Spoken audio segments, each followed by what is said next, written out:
Hi folks, this is Nathan with the ebookreader.com. For this video review, I'm going to give you guys a look at the Kobo Glow ebook reader. So this is the latest Kobo with the built-in front light.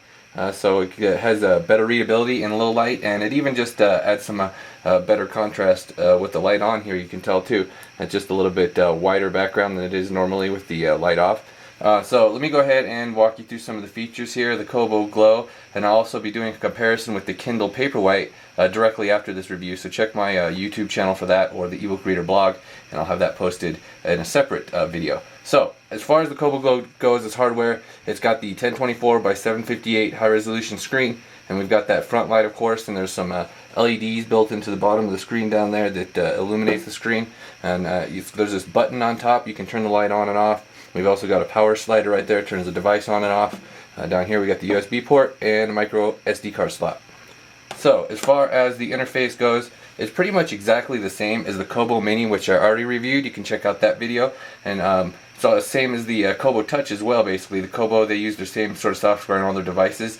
And so as far as the software goes, it's pretty much the same as the other Kobos I've reviewed. Obviously the main difference is this front light. We've got the adjuster right here, so you can come in and adjust the brightness of the front light. So it's all the way down right here. We won't be able to tell. Let me go ahead and turn off the light and I'll show you a better idea what it looks like. So here it is at the lowest brightness setting, and then we can go all the way up to the highest brightness setting, and then everything in between. Okay, so one thing you'll notice is that this black bar stays down here. I kind of don't really like the black bar. I think it's there to hide the shadows, because the LED front light, it's very uniform. I like the uniformity light, but it always, with the LED lights, they have a little bit of shadows. There is a little bit of shadows down here, so I think they made this bar black so that it kind of hides the shadows. You can actually go ahead and get rid of this though. I kind of like it better clear personally. So we can go in here to settings.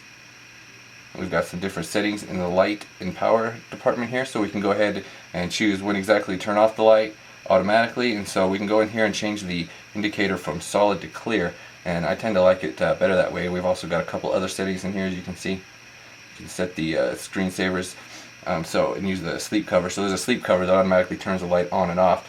So as you can see with the clear one right here, so it doesn't get rid of the area right there. I mean, it still stays like that big wasted space, which I'm not terribly fond of, but as you can see, there's just sort of like a little bit of a shadow down there. So that's probably the reason that they have that black bar there, but I'm glad we can turn it off. Okay, like I said, the front lighting is nice and uniform. I really like it. I think it's the best front light of any ebook reader so far. So front lighting aside, let me go ahead and show you the features of the Kobo Glow, the e-reading features. So if we pop up this menu right here, we get different options. We can bookmark pages. We can go ahead and you can jump through pages. So this will just turn the page, and then this one will do the chapter jump. We've also got the back button. We can go ahead and close this. So as far as the font options go, that's where the Kobo e-readers really shine. So we've got a whole bunch of font choices. We can go in. These are the default fonts, and you can also add your own as well. Just add any OTF or TTF fonts to the Kobo and fonts folder, and you can go ahead and add your own fonts. So we've got a whole bunch of choices here. I'm kind of like in Malabar right now because I went ahead into the advanced setting menu right here. So we can go in here and set exactly how bold you want the font. You can set exactly how sharp you want the font. See, I got the weight set way high so that it's nice and bold. Normally it'd be way down here, so you can tell the difference. This is before and after. You can see how much bolder it is with that setting all the way up here. It does make the text a little bit rougher. You can kind of fine tune it exactly how you want with the sharpness and the weight and the font size. Alright, so some of the other font choices we've got, we can there's like 24 font sizes. I mean, there's so many different font sizes, it gets kind of annoying messing with the slider. So it's just kind of hard to fine tune sometimes. So let's get it back to where it was. We've also got a whole bunch of line spacing options, so you can go ahead and set exactly how much space you want between this text. I rather like it kind of low. And we've also obviously got the margin adjuster. So these adjusting options don't work for all ebooks, I've found. So like some side-loaded ebooks, they sometimes like margins are hit or miss. Sometimes it's going to be what it is, and pretty much nothing you can do about it unless you use Calibre to rewrite the CSS file. We've also got the justification options down here. If you don't like full justification, you can go to left justified and get the so that it's all straight on the left side here, and we don't have the odd spacing, but you do have the jagged left edge right there. So there's plenty of different options as far as the text goes. You can turn Kobo styling on and off as well. And like I said, there's just this is the best part of the Kobo e-readers, is the fact that you can go ahead and customize the text this way. You can set it exactly how you want. However, the only thing I don't like about it personally is a lot of Kobo's ebooks, most of Kobo's ebooks I get, it seems, always have to do the spaces between paragraphs instead of the indented paragraphs. I always prefer indented paragraphs personally, so it's just sort of like your personal preference. But yeah, there is no setting for that, so you do have the more wasted space this way with the paragraph spacing. And then there's also the wasted spaces. You can see at the top it tells you the title, and then at the bottom it tells you this. So one thing I really wish Kobo would add is a full text screen mode, so that you don't have to deal with the all this wasted space here. That's just like I said with the Kobo Mini. It's just sort of how the software works. Personally, I'd like more screen real estate than I don't need to know the title of the book. I know what I'm reading up there, so it's just sort of wasted real estate in my opinion. Okay, so as far as on-screen stuff goes, if you hold down on a word, you got the usual dictionary pops up, and we've also got the notes and highlights. So it's got all the standard e-reading features as far as that goes. We've also got the translation dictionaries, so you can pop up these different translation dictionaries that it comes with. And we've also got the sharing with Facebook and the searching.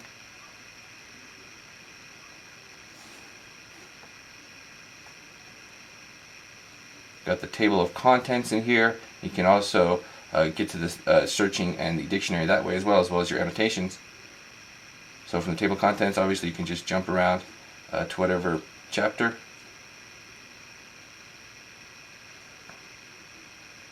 So as far as the interface goes, let me go ahead and show you how the home screen lays out. We've got this sort of mosaic where your recently read titles get added right here, and we've also got the library view, so we can go ahead and switch over to a specific section. We've got shelves, books, newspapers, and magazines. We can just create new shelves by hitting this, and then you type in the title of the shelf and then hit next, and then you can go ahead and add books to that shelf just by going through this list right here of the books on your device.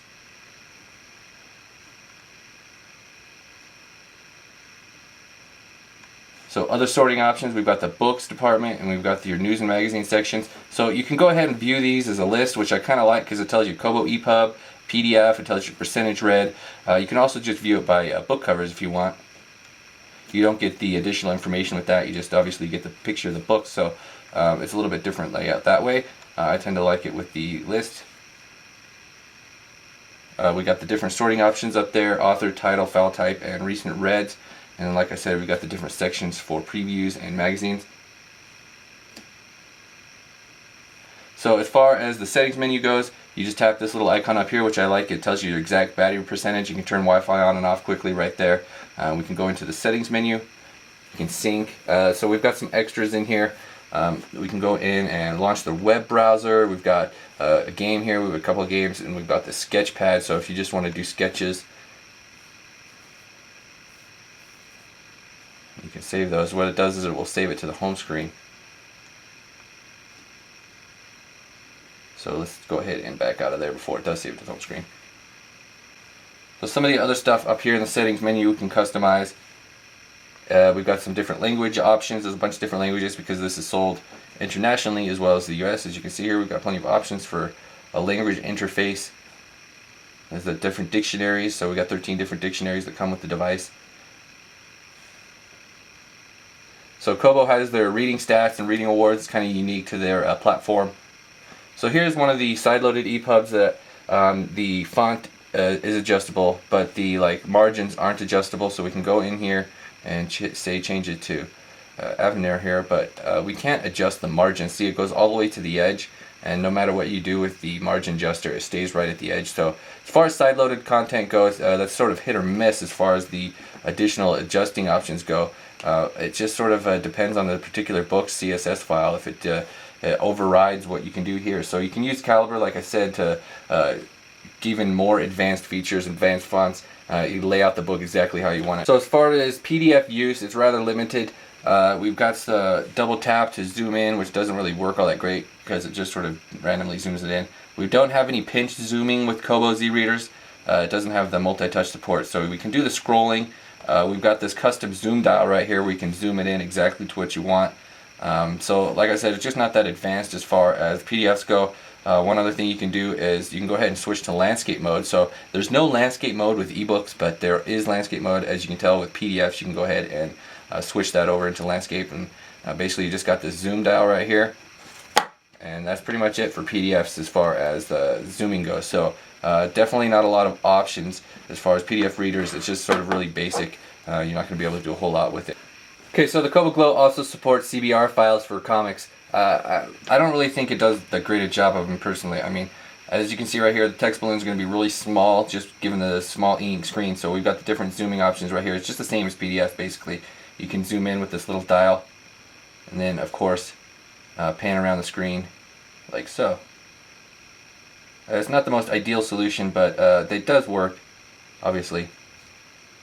So one thing I didn't show earlier is we got these different reading settings. You can go in and set exactly what part of the screen you want to tap to turn pages forward and back.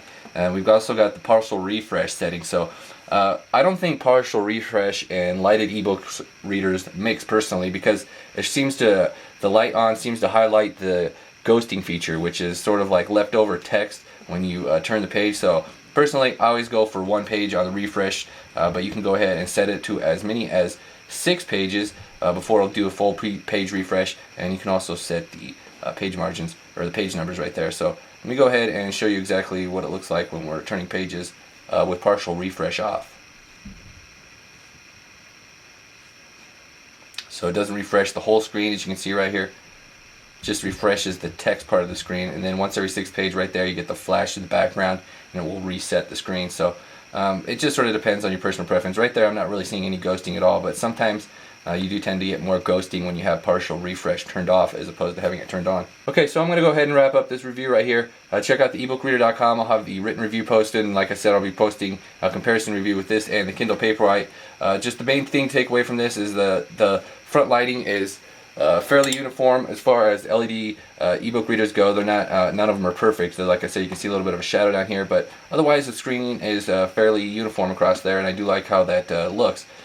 Main thing with the Kobo e-readers, like I said earlier, is all the font adjusting options, which is definitely what I like the best. So like right there, the font's nice and dark.